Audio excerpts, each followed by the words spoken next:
Hello everyone, welcome back to my channel. So in today's tutorial will be on this cowl neck top, and the first thing we are going to be doing is to take the length of or how deep we want our cowl neck to fall in. So I'll place my tape at the back of this manicure, and I will take the measurement all around, holding the tape together at the back. So it depends on how deep you want it to be. So you see the way I am holding it together at the back? That's the same way you're going to hold yours together, and you measure whatever you have there. So I'm going to remove my hand, and then I'll check what I have there, and I have about 23 inches. You can make it deeper or lower or higher if you want. Then I'll measure the length of this of the length of the top. So I've gone ahead to fold my fabric into two. So this folded part is the cowl neck depth. That's where we folded. So remember it's 23 inches. So I'll go ahead and fold it into two, and I have 11.5 inches. So I'll mark that 11.5 inches at this point, and then I'll add 1 inch stitching allowance to it, making it 12.5 inches. So guys, once we are done with that, I'm going to go ahead and mark an allowance at the starting point of this fabric. So we are going to be using this allowance to fold the upper part of it, and then from that line that we just marked, I'm going to go ahead and take the length of this cowl neck top. So my length is 20 inches, just like I mentioned. If you want, you can make yours lower than this or longer than this, but I'm just using 20 inches for this tutorial. And if you want yours to be like fuller at the hem part, all you have to do is to fold more than 23 inches that we measure for the for the neck, for the cowl neck, and then you mark your 23 inches and then slant it like you want to cut your A line to meet that excess that is remaining.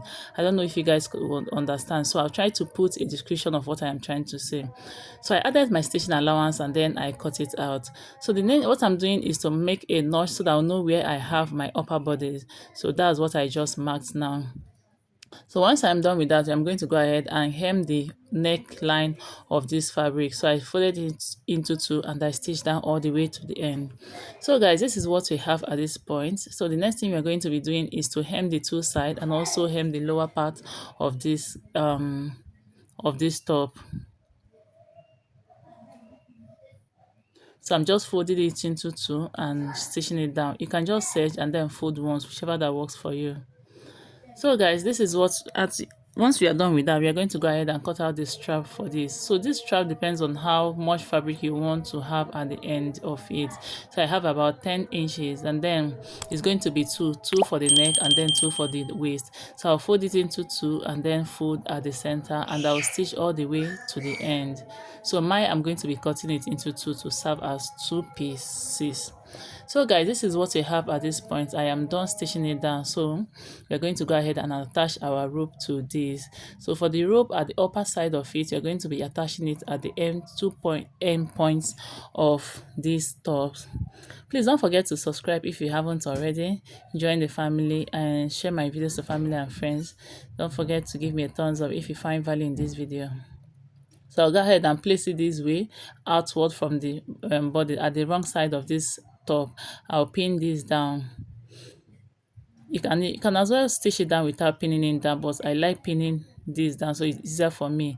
And then I'll stitch down this other side at this other piece at this other side.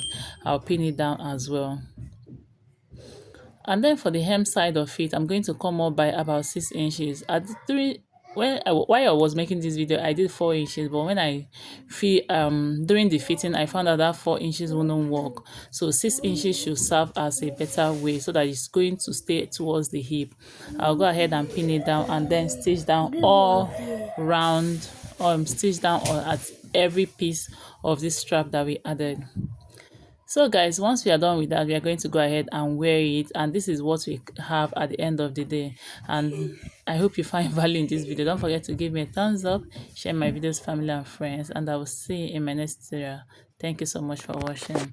So when you want to tie this down at this side, you're going to kind of tie it upward so that effect will come in very well. And just like I said, I didn't add extra allowance to my, just straight. So if you want it to have that fuller effect at the hem side, please use the second method and you're going to get that effect very well. Thanks so much for watching.